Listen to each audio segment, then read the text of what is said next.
ओम नमः सिद्धेभ्य। मंगलमय मंगल करण वीतराग विज्ञान नमो ताहि जाते भय अरहतादि महान। करि मंगल करि हो महाग्रंथ करण को काज। जाते मिले समाज सब पावै निज पद राज। मोक्षमा प्रकाशक ग्रंथराज पर हमारी चर्चा हो रही है और इसमें 8वां अधिकार जो उपदेश का स्वरूप जहाँ पर दिखाया गया है कि जैन धर्म में जैन शास्त्रों में किस प्रकार से उपदेश दिया जाता है, आचार्य देव की कैसी विवक्षा रहती है, किस तरह की उनकी अपेक्षाएं होती हैं, उसे किस तरह से समझना है ना। प्रयोजन तो अपन देख चुके हैं कि वास्तव में यहाँ पे आचार्य देव किस प्रयोजन से कैसा कथन करते हैं, ये सारी बातें तो आ चुकी हैं। तो उसके बाद प्रत्येक अनुयोग के व्याख्यान का विधान यहाँ पर टोडरमल जी बता रहे हैं। उसमें से प्रथमानुयोग के व्याख्यान का विधान अपन लोग देख रहे थे और उसमें भी बिंदुओं के माध्यम से अपन चर्चा कर रहे हैं। अलग अलग बिंदु आए, जिसमें सबसे पहले तो आया कि भाई कहानियों में थोड़ा कम बढ़ वर्णन भी होता है, नाम भी अलग अलग मिल जाते हैं, या किसी तरह से वो समझ लीजिए जिन शब्दों में वो बातें हुई वैसे के वैसे शब्द तो रहते नहीं है, लेकिन उनमें अन्यथापना नहीं होता। फिर उसके बाद अपन ने देखा कि कुछ कुछ कहानियां भी बीच में अपने मन से डाल दी जाती हैं, ऐसा काम भी होता है, लेकिन उन कहानियों का प्रयोजन कभी भी अन्यथा नहीं होता, विपरीतता उसमें नहीं होती। उसके बाद फिर और बात आई कि अनेक प्रकार के भाव होते हैं, है ना। अनेक प्रकार के भावों का किसी एक भाव के ऊपर ही आरोप करके वैसा फल दिखा दिया जाता है, या किसी और भाव का फल किसी और भाव को भी दिखा दिया जाता है, लेकिन कभी भी ऐसी विपरीतता नहीं होती कि पुण्य का फल पाप बता देवें या पाप का फल पुण्य बता देवें, ऐसी विपरीतता उसमें नहीं होती। इस तरह की बातें थी। और भी बातें आई थी, है ना, कि जैसे मतलब इतना इतना उपचार भी कर देते धर्म का, कोई एक अंग ही नजर आए, कोई एक ही अंग नजर आए, वो भी व्यवहार धर्म, वो व्यवहार धर्म का एक ही अंग नजर आए, उसके बावजूद वहां पे उस धर्म का प्रकटपना दिखा देते हैं। जो सामान्य रूप से श्रावक के लायक भी नहीं हो, जिसके वो व्रत भी नहीं हो, उसको भी सिर्फ वो उसका पक्ष देख करके, या समझ लीजिए उसको धर्म के प्रति उसकी रुचि देख करके भी उसको श्रावकोत्तम कह दिया जाता है, जैसा श्रेणिक का किस्सा आया था। ऐसी बातें थी। ये चौथा बिंदु था ये वाला जो अपन कल देख रहे थे। अभी इसमें एक पैराग्राफ और बाकी है, फिर 5वां बिंदु प्रारंभ होगा। तो कल इसके अंदर अपन ने ये बात देखी, जैसे सम्यक दर्शन, सम्यक ज्ञान, सम्यक चारित्र, तीनों के बारे में ऐसा वर्णन आ जाता है। असली सम्यक दर्शन तो आत्मा के श्रद्धान का नाम है, और व्यवहार सम्यक दर्शन वो देवशास्त्र गुरु की श्रद्धा का नाम, अथवा निशंकित आदि 8 अंगों की प्रकटता का नाम। तो उनमें से भी सिर्फ कोई एक नजर आया, 8 भी नहीं दिखे, कोई एक ही नजर आया, या किसी के प्रति भक्ति विशेष नजर आई, उतने मात्र से भी सम्यक दर्शन के। सम्यक ज्ञान के तो बहुत अंग, और असली सम्यक ज्ञान तो वो अंदर में संशय विपर्य नद्यवसाय रहित तत्व ज्ञान हो, भाव भाषण हो, उसका नाम सम्यक ज्ञान है। लेकिन यहाँ तो थोड़ा बहुत शास्त्र का कुछ अभ्यास हो, शास्त्रों की रुचि हो, प्रीति हो, प्रतीति हो, उतने मात्र को वहां सम्यक ज्ञान कह दिया। थोड़े बहुत कुछ व्रतादि देख करके, हल्का फुल्का कुछ क्रिया का वो देख करके वहां सम्यक चारित्र कह दिया। और तो और इसके बाद और क्या कह रहे हैं देखो, बहुरी जो सम्यक्त्व रहित, बोलो इतना बड़ा उदाहरण है, जो सम्यक्त्व रहित मुनिलिंग धारे व कोई द्रव्य भी अतिचार लगावता होई, कोई द्रव्य भी अतिचार लगावता होई, ताको मुनि कहिए। उनको भी मुनि कह दिया जाता है। कहाँ कह दिया जाता है? जैसे जब बात चलती है ना कि समव शरण में कितने मुनिराज उपस्थित थे महावीर स्वामी के समव शरण में, तो वो जो संख्या आती है वो क्या सारे भावलिंगी मुनिराज थे क्या? उसमें मुनि वेशधारी इतने थे, ये बात आती, उन सबको मुनि नाम दे दिया जाता। क्या कहा कि जो सम्यक दर्शन से भले रहित हो। देखा ना, बहुरी जो मुनिलिंग धारे हैं, और कैसे धारे कि सम्यक तो रहित, बिना सम्यक दर्शन के ही अगर मुनि लिंग भी धारण कर ले और द्रव्य से कोई अतिचार भी लगाता, कोई थोड़ा बहुत दोष भी लग जाता हो, कुछ ऐसी बात भी हो जाती हो, तो भी उसको मुनि कह दिया जाता है। ये प्रथमा योग की शैली है। इसमें ऐसा नहीं समझना कि अरे ये तो है थे ही नहीं मुनि और इनको कैसे मुनि कह दिया। जैसे वह अभव्य सेन का किस्सा आप सबने पढ़ा होगा रेवती रानी के प्रसंग में। तो अभव्य सेन को क्या कहा गया? मुनि ही तो कहा गया ना, है? उनको भी नाम तो मुनि दिया गया। जो भ्रष्ट हुए जितने भी, 4000 मुनिराज थे उनके साथ, इनके साथ आदिनाथ जी के साथ, ये 4000 मुनि, 4000 मुनि कौन जो भ्रष्ट हो गए वो भी उनको उनको गिना जा रहा है। एक मुनि वेश धारण किया उतने मात्र से भी मुनिपना कह दिया जाता है, क्योंकि यहाँ व्यवहार की मुख्यता से कथन होता है और व्यवहार में वो बाहरी रूप देखा जाता है, बाहरी वेश देखा जाता है, तो वो कह दिया जाता है। उसका अर्थ ऐसा मत समझ लेना कि वहां उनको मुनि कहा तो ये तो सच्चे मुनि थे, ऐसा नहीं है ना। अपेक्षा अपेक्षा से अपने को अंतर समझना चाहिए। क्या कहा, पैराग्राफ पढ़ते हैं। बहुरी जो सम्यक तो रहित मुनिलिंग धारे व कोई द्रव्या भी अतिचार लगावता होई ताको मुनि कहिए। सो मुनि तो षष्ठादि गुणस्थान वर्ती भय हो है, असलियत तो ये है, परंतु पूर्ववत उपचार करी। कौन सा पूर्ववत? वो जो श्रावक के देखा था ना कि असली सम्यक चारित्र तो था नहीं, कोई बाहरी कोई एक क्रिया देख करके उसको सम्यक चारित्र कह दिया। 274 पृष्ठ पर है ये प्रकरण अपना, देखिए। सो मुनि तो षष्ठादि गुणस्थान वर्ती भय हो है, परंतु पूर्ववत उपचार करी मुनि कया है। समवसरण सभा विषय मुनि की संख्या कही, तहां सर्व ही शुद्ध भावलिंगी मुनि न थे, परंतु मुनि लिंग धारने ते सबनी को मुनि कहे। कि वहां वो वेश मात्र देख करके उन सबको मुनि कह दिया गया, कोई समस्या नहीं। ये अपेक्षा है वहां कि मुनि वेशधारी कितने थे उन सबको मुनि गिना। आया समझ में? जैसे मान लो कोई सभा हो और कोई सभा ज्ञानियों की सभा लग रही है, अब वो ज्ञानियों की सभा में पुरुष भी है महिलाएं भी हैं। अब महिलाएं अपने छोटे छोटे बच्चों को भी ले आई और उनकी भी गिनती कर ली गई, क्या कि कितने ज्ञानी उपस्थित थे, कि 1000 ज्ञानी, कि 1000 में से 100 तो जबकि वो छोटे छोटे बच्चे थे, हैं? फिर भी क्या कहते कि 1000 ज्ञानी उपस्थित थे। समझ में ही बात? अरे ये शिविर लगते हैं ना, शिविर, तो पहले वो रजिस्टर में एंट्री हुआ करती थी, आप लोगों ने देखा क्या? और फिर आखिर में वो जोड़ लगाया जाता था कितने शिविरार्थियों ने लाभ लिया, कितने शिविरार्थियों ने लाभ लिया। अब जबकि कोई तो सिर्फ एक आध दिन के लिए ही आया था, कोई तो सिर्फ वो उद्घाटन के लिए ही आया था, कोई तो सिर्फ वो समापन के लिए ही आया था, कोई तो उसमें बीच में कोई मीटिंग थी उसमें आया था, लेकिन उन सबकी एंट्री करके क्या कह देते हैं कि 1000 1200 इतने इतने शिविरार्थियों ने लाभ लिया, जबकि रेगुलर इतने कभी नहीं होते। आया समझ में? तो जिन्होंने वास्तव में शिविर के लाभ के लिए जो नहीं भी आए हों उनको भी गिन लिया जाता है कई बार। अरे और तो वो कर्मचारियों तक को गिन लिया जाता है, खाना बनाने वालों तक को गिन लिया जाता है, नहीं होता है कैसे? बड़ा चढ़ा के बतानी हो तो इस तरह से भी संख्या बता दी जाती है। खैर वो अपना विषय नहीं है ना, और उस पर कोई बात करने का कोई प्रयोजन भी नहीं है। अपनी तो बात यहाँ पर यह है कि मुनि कह दिया, किनको कह दिया? जिनके वास्तव में वो छठा गुणस्थान भी नहीं। बोलो, लिखा ना यहाँ तो कि मुनि तो षष्ठ आदि, षष्ठ आदि माने छठा सातवां, ये तो नियम से चलेगा ही चलेगा, आगे के भी हो तो हो, छठा सातवां ये तो रहता ही रहता है। आवाज नहीं आ रही मुझे आपकी?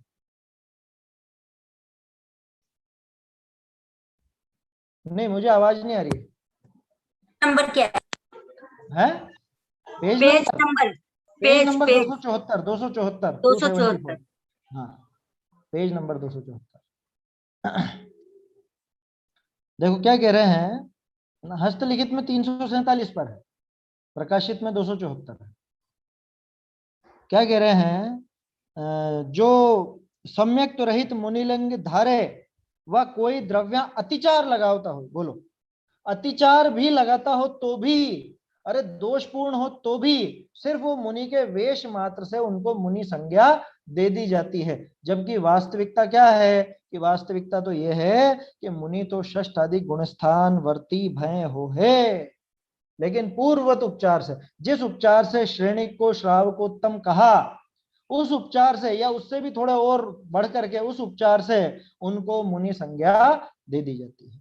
ऐसा समझना। उदाहरण भी दे दिया उन्होंने। समोसरण सभा में जो मुनियों की संख्या कही जाती है वो सारे के सारे कोई शुद्ध भावलिंगी मुनिराज नहीं होते, लेकिन मुनि लिंग का धारण किया है, मुनि वेश धारण किया है, इसलिए उन सबको मुनि कहा जाता है। ऐसे ही अन्यत्र जानना। ये पॉइंट, ये वाला जो अभी पैराग्राफ अपन ने पढ़ा, ये पिछले पॉइंट में शामिल है, चौथे बिंदु में ही। अब पांचवा बिंदु, क्या पांचवा बिंदु इसमें विशेष आ रहा है। बहुरी प्रथमानुयोग विषय, कोई धर्म बुद्धि ते अनुचित कार्य करे ताकि भी प्रशंसा करिए है लो, ऐसा भी हो जाता है। क्यों लिखा टोडरमल जी ने पॉइंट, ये विशेष विचारणी है बात।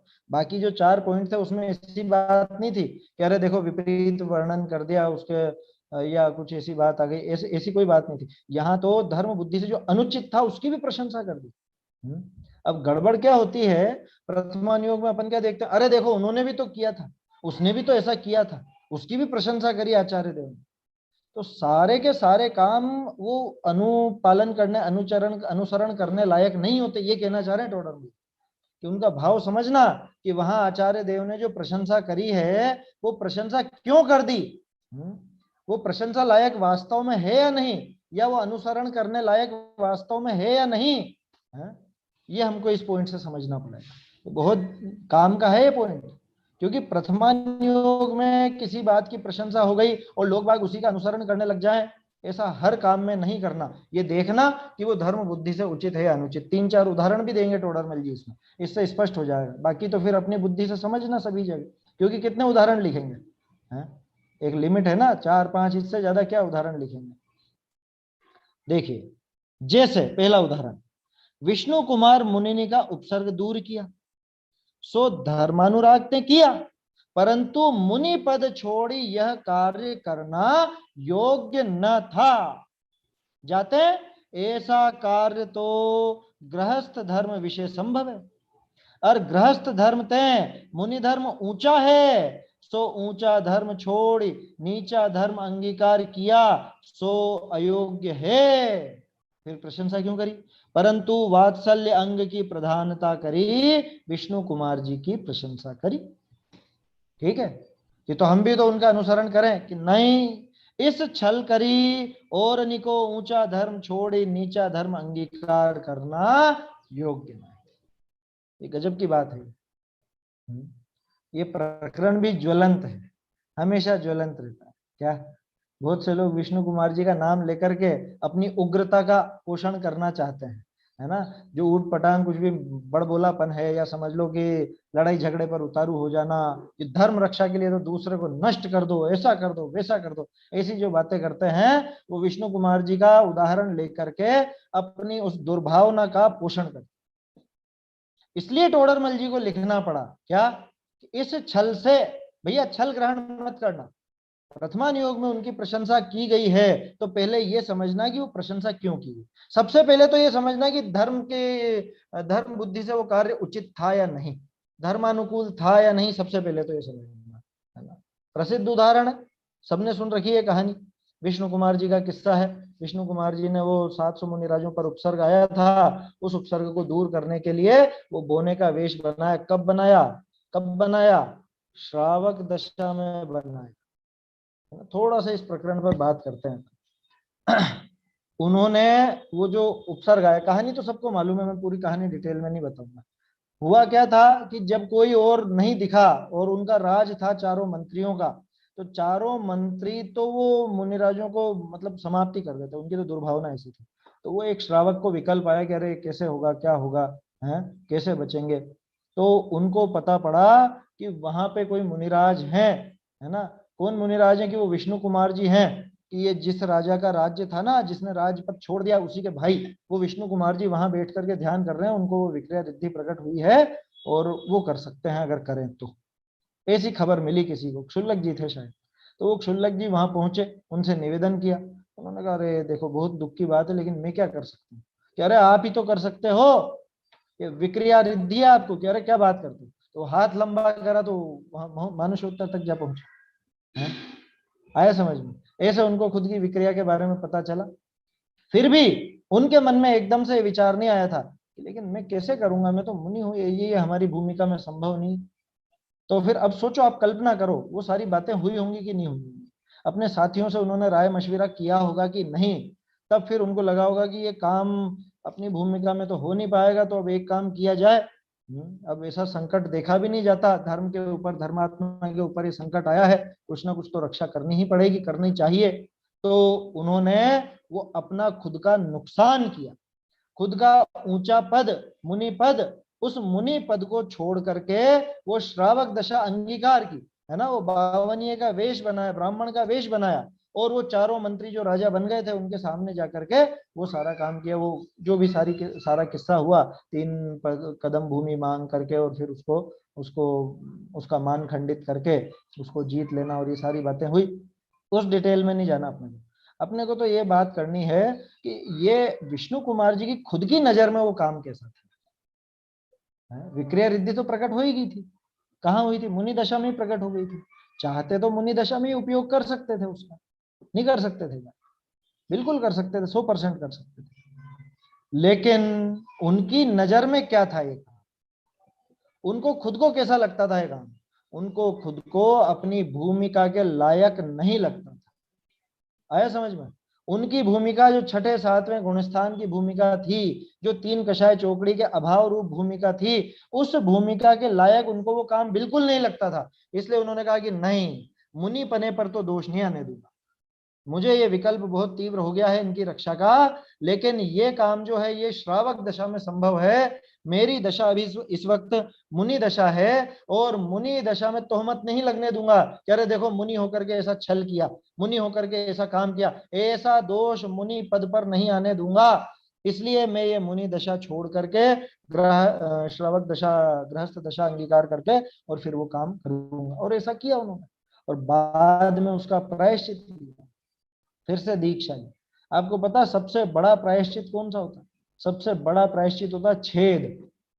आया समझ? सबसे बड़े प्रायश्चित का नाम है छेद। छेद माने दीक्षा छेद। दीक्षा छेद का अर्थ क्या होता है कि आज तक जितना भी तप किया था, आज तक जितनी वो एक गरिमा अर्जित की थी, है ना, दूसरों के सामने जो बड़प्पन था, वो सारा बड़प्पन खत्म, सब खत्म। अभी जो उनसे पहले 1 मिनट पहले भी कोई दीक्षित हुआ हो तो वो उनका गुरु कहलाए। इसको बोलते हैं छेद। सोचो कितना बड़ा प्रायश्चित है। कह रहे पहले तो बड़े थे तो इस हिसाब से उनको वो अभी वाले दीक्षित जो हुए हैं वो नमस्कार कर लेंगे, नहीं, नहीं होगा। अब वो उनको नमस्कार नहीं करेंगे। हाँ, छेद उपस्थापना, है ना, दीक्षा को तो छेदा उन्होंने और फिर वापस उपस्थापन किया। तो अब जो उपस्थापन किया है, उस उपस्थापन के अंदर उनको अब वो सम्मान नहीं रहेगा जो पहले थे। कि 1 घंटा पहले तक वो सबके पूज्य थे, सबके बड़े थे, है ना, सब छोटे मुनिराज, छोटे का मतलब जो बाद में दीक्षित हुए, उम्र से छोटे और शरीर से छोटे नहीं, है ना, जो बाद में दीक्षित हुए वो सब उनको नमस्कार किया करते थे। और अब क्या होगा कि अब उनको अपना मान गला करके उन सबको नमस्कार करना होगा। सोचो, इसको बोलते हैं दीक्षा छेद, छेद उपस्थापना।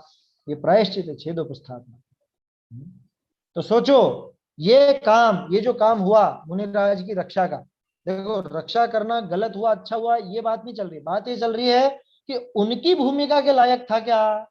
कि बिल्कुल भी नहीं था। खुद विष्णु कुमार जी ये मानते थे, इसीलिए उन्होंने वो मुनिराज की भूमिका में वो काम नहीं किया, वो श्रावक बनकर के ही वो काम किया। इस पर गंभीरता से सोचिए,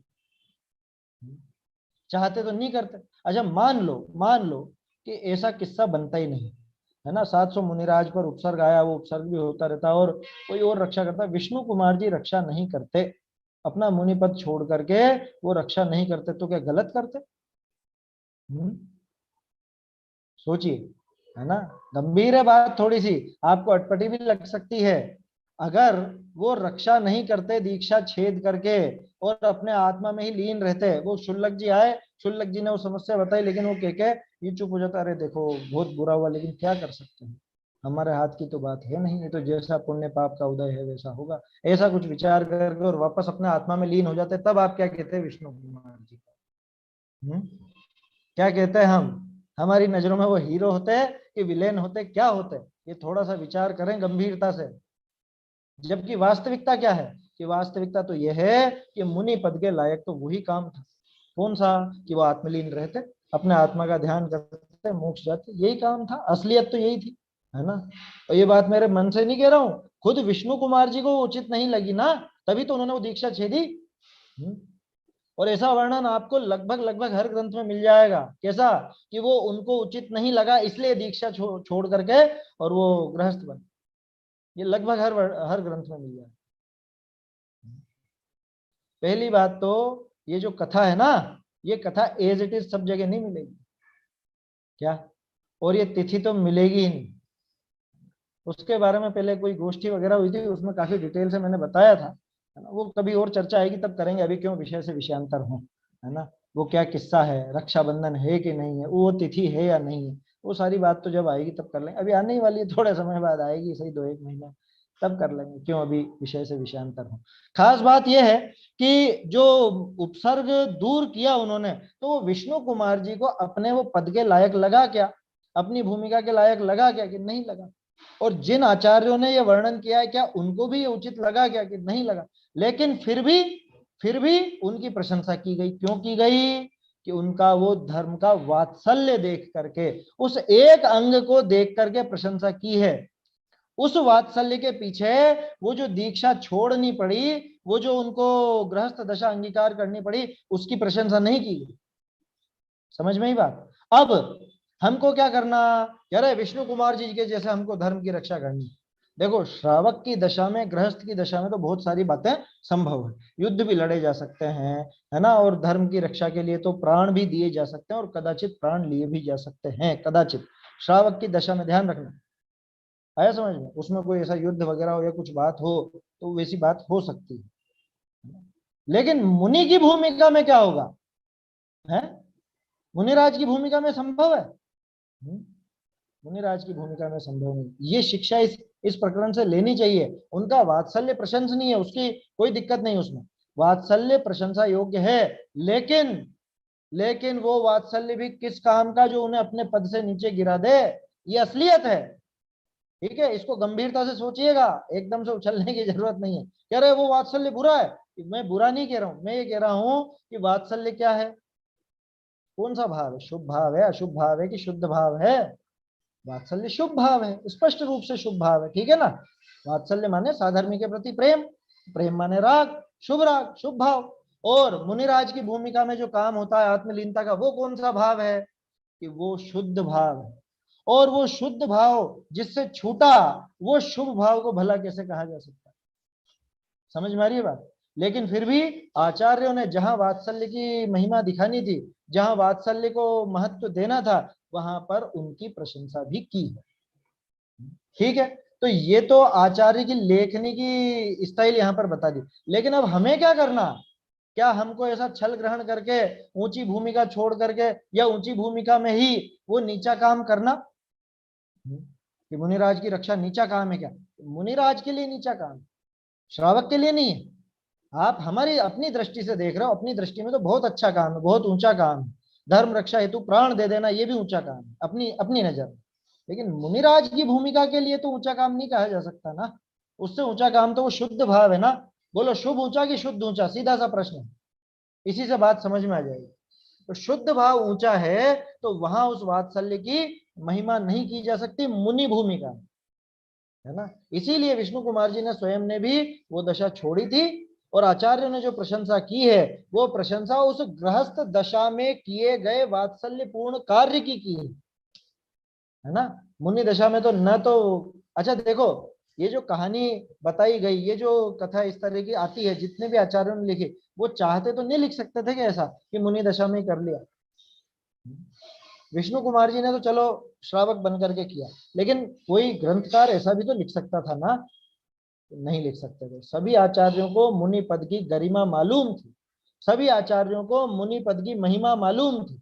उन्हें पता था कि ये इस भूमिका के लायक कार्य नहीं है, तो इस भूमिका में इसकी प्रशंसा नहीं की जा सकती। लेकिन हाँ, अगर आपको वात्सल्य की प्रशंसा करनी है, अगर आपको दूसरों को वात्सल्य की प्रेरणा देनी है, तो एक काम करें कि कहानी में उनको वो मुनि पद छोड़ करके नीचा पद यानी श्रावक पद, गृहस्थ दशा अंगीकार करना बतावे, तब उसकी प्रशंसा की जा सकती, तब जाकर के वो सारी बात बनी।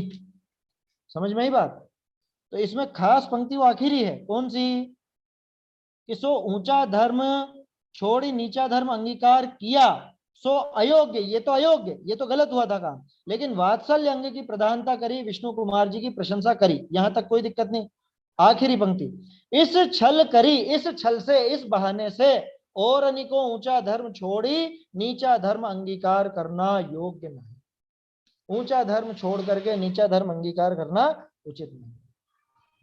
मान लो मैं मुनि पद धारण कर लूं, ठीक है, और फिर मुझे कोई व्यक्ति ऐसे लगते हो कि अरे ये तो धर्म विरोधी हैं, ये तो धर्म का नाश करने वाले हैं, इनको पकड़ पकड़ करके मारो, इनको बाली जैसा वो जो चारों मंत्री थे, बलि, नमुची, बृहस्पति, प्रहलाद, इनको इस तरह से कर दो क्या, इनको पकड़ के मारो क्या, लातों के भूत जूतों से नहीं मारते हैं, और वो कौन कौन सी फिल्मों के डायलॉग मारने लग जाऊं मैं मुनि पद धारण करके, ये उचित है क्या? किसी ने ऐसा किया हो वो आप लगा लीजिएगा आपके हिसाब से, है ना। मैं तो सीधी बात आपको ये बता रहा हूं, इस छल से अपना ऊंचा पद छोड़ करके नीचा पद धारण करना योग्य नहीं, वो काम उचित नहीं था। आप कैसे कह सकते हो उचित नहीं था? कि प्रायश्चित लिया ना, है? प्रायश्चित किस बात का लिया जाता है? किस बात का प्रायश्चित लिया? अच्छे काम का कि बुरे काम का? जो अपने को गलत लगा, जो अपने को ऐसा लगा कि अरे ये गलती हुई है, उसी का तो प्रायश्चित लिया जाएगा। अगर मैं उस कार्य को अच्छा मानता हूं, उस कार्य को अगर मैं भला समझता हूं, तो मैं उसका प्रायश्चित क्यों करूंगा? आप पूजा करके, भक्ति करके, स्वाध्याय करके कोई प्रायश्चित लेते हो? है? कुछ गलती हुई हो, कोई पाप हुआ हो, कोई अपने से अपराध हुआ हो जो अपनी भूमिका के लायक काम नहीं हो, वो हुआ, उसका प्रायश्चित लिया जाता है ना। समझ में ही बात? आप आलोचना पाठ पढ़ते हो ना, आलोचना पाठ वो प्रायश्चित पाठ ही है, और क्या है? कि अरे ऐसा ऐसा काम हुआ, और ऐसे ऐसे दिन भर में आरंभी हिंसा हुई, और गृहस्थ दशा में ऐसे ऐसे कार्य हुए हैं, ये सब हिंसा के, आरंभ के, परिग्रह के ये काम हुए हैं, उन्हीं की तो आलोचना की जाती है, उन्हीं का तो प्रायश्चित लिया जाता है। तो वास्तव में वो प्रायश्चित लायक कार्य था, और वो खुद विष्णु कुमार जी भी उसे प्रायश्चित लायक ही समझते थे, तो लिया उन्होंने प्रायश्चित। और जो ग्रंथकार जिन्होंने वो कहानी लिखी, वो भी उसे प्रायश्चित लायक ही समझते थे, इसलिए उन्होंने मुनिपने में नहीं दिखाया वो काम। समझ में ही बात? इसलिए उन्होंने वो श्रावक दशा में, गृहस्थ दशा में वो कार्य दिखाया। ऐसा अपने को यहां समझना चाहिए। तो क्या कह रहे हैं? इस छल से औरों को ऊंचा धर्म छोड़कर नीचा धर्म अंगीकार करना योग्य नहीं है। कि हम भी, अरे हम तो कर सकते हैं, क्यों कर सकते हैं? विष्णु कुमार जी ने भी तो करा था। अरे भैया, विष्णु कुमार जी ने अपना पद त्याग करके वो काम किया था, वो पद से निवृत्त होकर के वो काम किया था, वो नीचे की भूमिका में आकर के वो काम किया था, वो काम ऐसे ही वो मुनि दशा में ही नहीं कर दिया था। तो ऐसा छल ग्रहण नहीं करना। दूसरा उदाहरण देखिए, बात क्या चल रही है, अपना मुख्य मुद्दा क्या है यहाँ पर? यहाँ पे मुख्य बात यह है कि कोई धर्म बुद्धि से अनुचित कार्य की भी प्रशंसा कर दी जाती है। ये पांचवा बिंदु है अपना। ये इस पांचवें बिंदु के ये 3-4 उदाहरण यहाँ पर देंगे, है ना। देखो क्या कहा, बहुरी जैसे ग्वालिया, ग्वालिया माने ग्वाला, जैसे ग्वालिया मुनि को अग्नि करी तपाया, सो करुणाते यह कार्य किया, परंतु आया उपसर्ग को तो दूर करें, सहज अवस्था विषय जो शीतादिक का परिशा हो है, ताको दूर किए रति मानने का कारण होई, उनको रति करनी नहीं, तब उल्टा उपसर्ग होई, याही ते विवेकी उनके शीतादिक का उपचार करते नहीं। ग्वालिया अविवेकी था, करुणा करी यह कार्य किया, ताते या की प्रशंसा करी, इस छल करी और अनिको धर्म पद्धति विषय जो विरुद्ध होई, सो कार्य करना योग्य नहीं। क्या किसका उदाहरण है? एक ग्वाले का और एक मुनिराज का उदाहरण है। मुनिराज वहां ठंड में थे, है ना, बहुत सर्दी के दिन थे, बहुत जबरदस्त वहां पे ठंड पड़ रही थी। अब वहां पे कोई ग्वाला, उसने देखा कि अरे ऐसे नग्न दिगंबर महामुनिराज, उसको बहुत भक्ति उमड़ी कि अरे लेकिन ये तो नग्न है, और ये ठंड इतनी ज्यादा पड़ रही है, इनके हाथ पांव अकड़ जाएंगे या कुछ कुछ बीमार हो जाएंगे, तो अरे इनका बहुत नुकसान हो जाएगा। एक काम करता हूं, मैं इनके आसपास आग जला देता हूं। तो आग जला करके उसने तपाया, ठीक है, और उसके उस कार्य की भी प्रशंसा कर दी, किसी ग्रंथ में कर दी। क्या क्या सोच करके प्रशंसा करी? सोचो, किस लिए करी प्रशंसा? प्रशंसा इसलिए करी कि उस ग्वाले को ऐसी भक्ति उमड़ी, है ना, मुनिराज के प्रति इतना अनुराग उमड़ा मुनिराज के प्रति ऐसा समझ लो, उसको ऐसा भाव आया कि इनका कुछ बिगाड़ ना हो जाए, ये बीमार ना पड़ जाए, ऐसी उनको मतलब उस ग्वाले को उस ऐसी ऐसी भक्ति उमड़ी, ऐसा वात्सल्य आया, ये दिखाया आचार्य ने, इस बात की प्रशंसा करी। लेकिन अब इसकी मीमांसा करें, अपन इसको देखें समझे थोड़ा सा। परिचय और उपसर्ग, इन दोनों में अंतर है ना। श्रावक क्या करता है, परिचयों की भी व्यवस्था करता है कि उपसर्ग की व्यवस्था करता है, कि वास्तव में आए हुए उपसर्ग को दूर करते। यही तो लिख रहे हैं यहाँ टोडरमल जी, पूरा स्पष्ट लिखा हुआ, ज्यादा डिटेल की आवश्यकता ही नहीं, कि आए हुए उपसर्ग को तो दूर करें, उसमें तो कोई समस्या नहीं।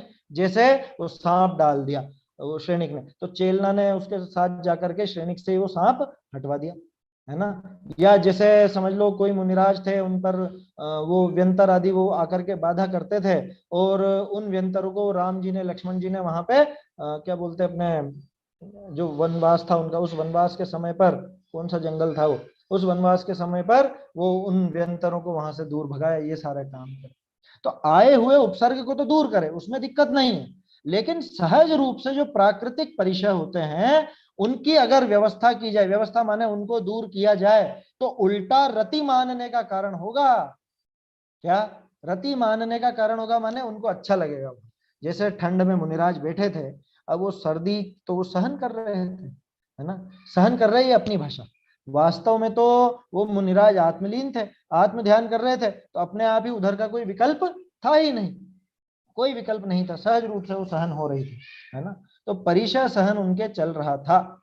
लेकिन अब उसके अंदर मान लो वो ठंडी हवाएं, शीतल हवाएं छूट करके अब थोड़ी सी गर्माहट लगने लगे, थोड़ा ताप लगने लगे, तो हो सकता है, हाँ हाँ बढ़िया बढ़िया बढ़िया, अच्छा है, अब अच्छा है, पहले बहुत तेज ठंड थी, आ सकता है ना ये भाव, वो रति आ सकती है ना, हो सकता है ना वो रति। अब वो रति का कारण कौन बना, वो राग का कारण कौन बना, कि वो ग्वाला जिसने उनको तपाया, जिसने चारों तरफ थोड़ी सी अग्नि लगा करके उनको ताप पहुंचाया, वो ग्वाला उनके उस परिचय जय में बाधक बना, और उस रति उपजाने में साधक बने, उसका कारण बने।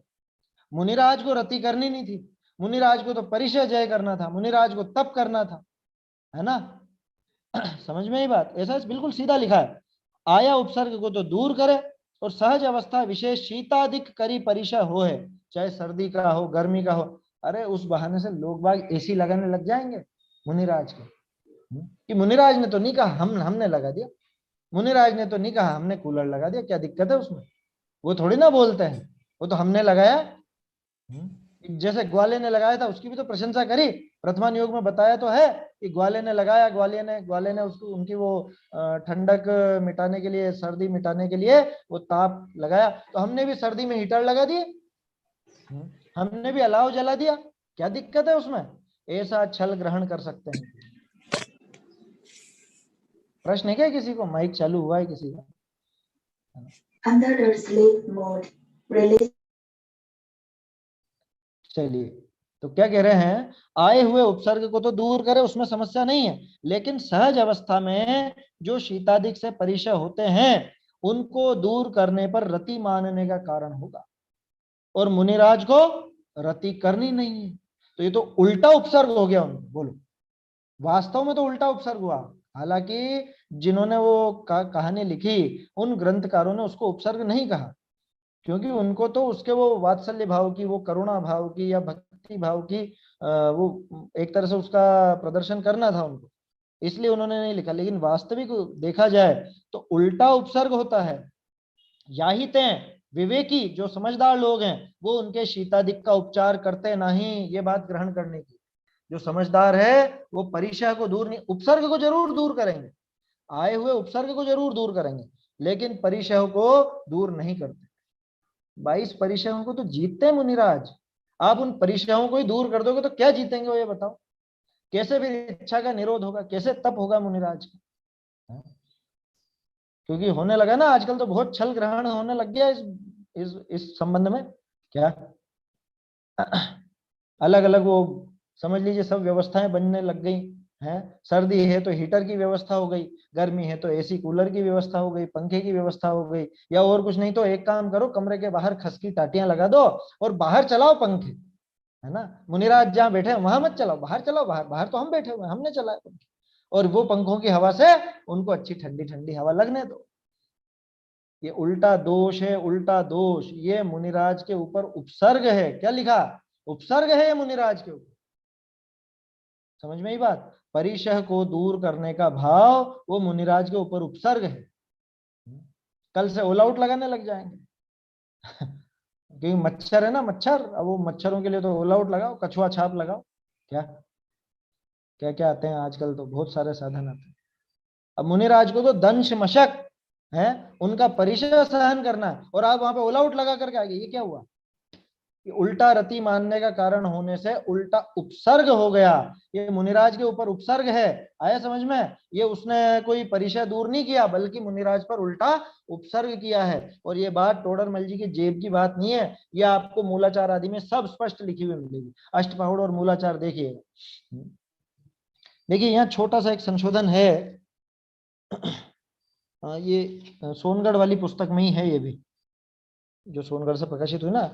कहते हैं या की प्रशंसा करी, इसलिए इसकी प्रशंसा करी, इस छल से, इस छल से, ये शब्द जुड़ेगा यहाँ पे, वहां इस छल से छूट गया है ना, छल शब्द छूट गया। इस छल से और अनिको धर्म पद्धति विषय जो विरुद्ध होई, सो कार्य करना योग्य नहीं। ये भी वहीं पर सुधार है, ये दो शब्द जुड़ जाएंगे, इस छल से और ये सो कार्य करना योग्य नहीं, वो कार्य करना योग्य नहीं है। क्या? ये दो बातें आ गई। विष्णु कुमार जी का उदाहरण लेकर के खुद की उग्रता का पोषण करना उचित नहीं है, खुद की ऊंची भूमिका में गलत काम करना उचित नहीं है, और ये ग्वाले का उदाहरण लेकर के, है ना, वो परीक्षा आदि दूर करने का समझ लीजिए ये जो खोटा प्रयास चलता है आजकल, आजकल तो खोटा प्रयास ही कहेंगे। वो ग्वाला खोटा नहीं था, ग्वाले के मन में खोट नहीं थी, उसके तो सहज एक प्रीति का भाव था, लेकिन आज छल ले लिया लोगों ने। अच्छा एक चीज बताओ, ये मुनिराज ने जिन्होंने कहानी लिखी, उनको क्या ये भाव था क्या कि कोई कोई आकर के मेरी भी ऐसी व्यवस्था कर दे? हैं कि अरे देखो तुम क्या करते हो, भक्त तो वो ग्वाला था, उसने उनकी सर्दी मिटाई थी मुनिराज की, ऐसा कुछ भाव था क्या ग्रंथ लिखने वालों को? हैं कि ऐसा बिल्कुल भी भाव नहीं था। ये तो वो सिर्फ इतना दिखाया है कि देखो ऐसी भी भक्ति उमड़ती है, हालांकि वो अविवेक पूर्ण कार्य था, वो कार्य उचित नहीं था, विवेकी लोग ऐसा काम नहीं करते। ग्वालिया अविवेकी था, करुणा करी यह कार्य किया, उसकी करुणा दिखानी थी आचार्य देव, करुणा से ये काम किया है, इस वजह से उसकी प्रशंसा करी। खोटा काम था, गलत काम था, फिर भी प्रशंसा करी, ये प्रथमा नियोग की शैली है। इस छल करी और अनिको धर्म पद्धति विषय जो विरुद्ध होई, धर्म पद्धति में जो उल्टा काम हो, धर्म पद्धति में जो उल्टा काम चलता हो, उसकी बिल्कुल भी न तो प्रशंसा करनी, न उस कार्य का पोषण करना, इस कार्य को करना योग्य नहीं। तीसरा उदाहरण देखो, एक और विरुद्ध था। बहुरी जैसे वज्रकरण राजा सिंहोदर राजा को नम्या नहीं, मुद्रिका विषय प्रतिमा राखी, सो बड़े बड़े सम्यक दृष्टि राजा अधिक को नमे, या का दोष नहीं, और मुद्रिका विषय प्रतिमा राखने में अविनय होई, यथावत विधिते ऐसी प्रतिमा न होई, ताते इस कार्य विषय दोष है, परंतु वाक्य ऐसा ज्ञान न था। धर्मानुरागते मैं और को न नमो, मैं और को नमो नहीं, ऐसी बुद्धि भाई भाई, ताते वाकी प्रशंसा करी, इस छल करी और अनिको ऐसे कार्य करने युक्त नहीं, है ना। ये तीसरा उदाहरण है। क्या कहा? वज्रकरण और सिंहोदर राजा का प्रसिद्ध कथानक है, पद्म पुराण में पढ़ा होगा आप लोगों ने, और भी कहीं पर छोटी छोटी कहानियां इस तरह की बनाई जाती है, वहां भी पढ़ने में आया होगा किसी। तो इसमें क्या बात है कि वो एक राजा जो था, क्या नाम था इसका, वज्रकरण, वज्रकरण था वो राजा, और दूसरा जो बड़ा राजा था वो था सिंहोदर, सिंहोदर बड़ा राजा था, उसके अंडर में वज्रकरण आता था। अब वज्रकरण के दिमाग में आया कि अपन तो देवशास गुरु को नमस्कार करते हैं, इनको नमस्कार कैसे करें, मैं तो चत्तारी लोग उत्तमा बोलता हूँ, उन्हीं को नमस्कार करूंगा, उनके अलावा किसी राजा वाजा किसी को भी नमस्कार नहीं करूंगा। लेकिन क्या करूं, वहां दरबार में जाना पड़ेगा, और फिर उसको नमस्कार नहीं करूंगा तो राजा कुपित होगा, और अगर उसको नमस्कार करूंगा तो मेरे देवशास गुरु के प्रति जो भक्ति का भाव है वो छूटता है, ऐसा उसको लगा। वास्तव में ऐसे कोई छूट नहीं जाता भक्ति का भाव, ऐसा उसको लगा। आया समझ में? तो अब उसने क्या किया, उसने एक मुद्रिका बनाई, अंगूठी बनाई, और अंगूठी के अंदर वो छोटी सी एक प्रतिमा बना के रखी। है ना, कहानी सबको पता है, उसकी डिटेल में नहीं जाना। खास बात यह है जो टोडरमल जी ने बाद में कही, इसमें दो दिक्कतें हैं। पहली बात तो कि यथार्थ विधि से ऐसी प्रतिमा होती नहीं, है ना। प्रतिमा तो जो पूज्य है, जो पूज्य प्रतिमा जिनको नमस्कार करते हैं, बाकायदा उनका तो पंच कल्याणक आदि होता है। पंच कल्याणक मतलब वो प्रतिष्ठा प्रतिष्ठा होती है, तभी जाकर के उनको नमस्कार किया जाता है ना, ऐसे ही तो किसी को नमस्कार नहीं कर लेते। तो ये मुद्रिका में कैसे नमस्कार करेगा, अंगूठी में कैसे नमस्कार कर लेगा, है ना। दूसरी बात, अब वो जो वहां पर बनी है प्रतिमा, उसका तो अभिनय होगा। क्यों? क्योंकि एक तो छोटी सी प्रतिमा है, जगह जगह हर कहीं रखने में आएगी, और वो प्रतिमा हर जगह तो खोलेगा नहीं।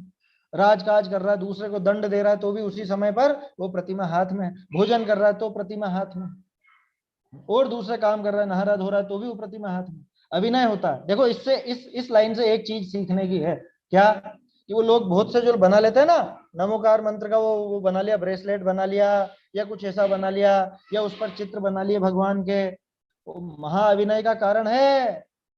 कह रहे हमने तो धर्म रक्षा सूत्र पहना है, कि तुम्हारे सूत्र पहनने से हो गई धर्म रक्षा है। तुम्हें खाने पीने का ठिकाना नहीं, खाने पीने का ठिकाना नहीं मतलब तुम्हें भक्ष भक्ष का विवेक नहीं, जैन धर्म के अनुसार तुम्हारी चर्या नहीं, और कोराई के रक्षा सूत्र पहन के तुम रक्षा कर लोगे धर्म की? किस भ्रम में रहते हैं, बात ही समझ में नहीं आती।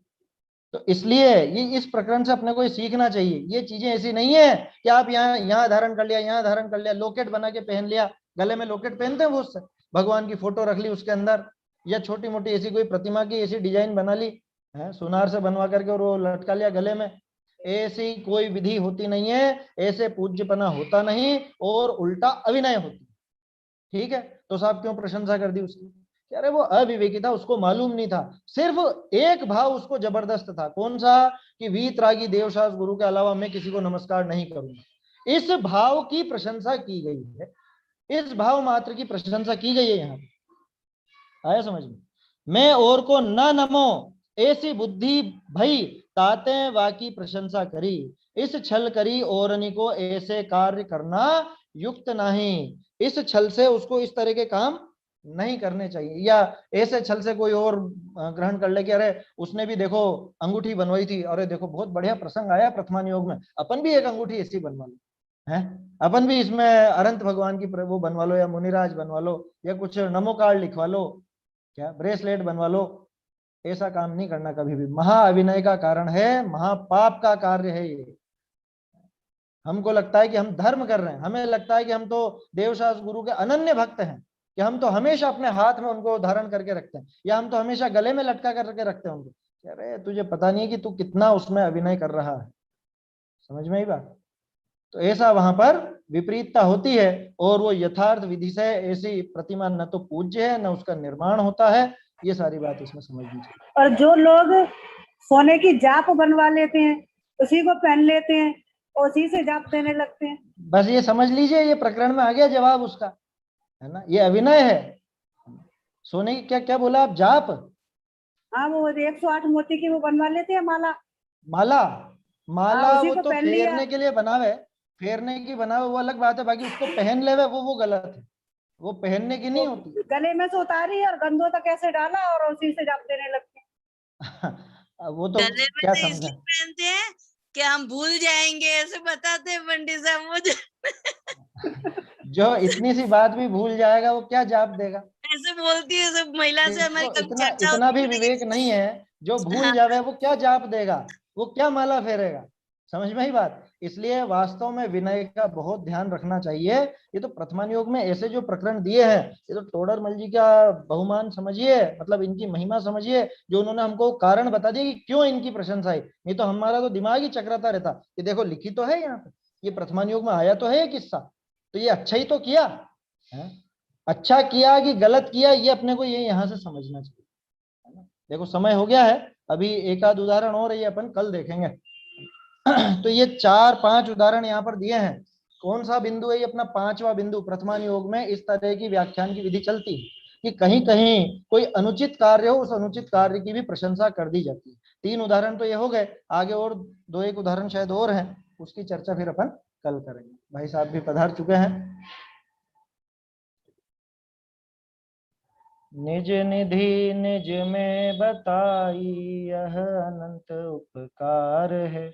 इसके लिए जिन वाणी माँ को वंदना शत बार है, वंदना शत बार है।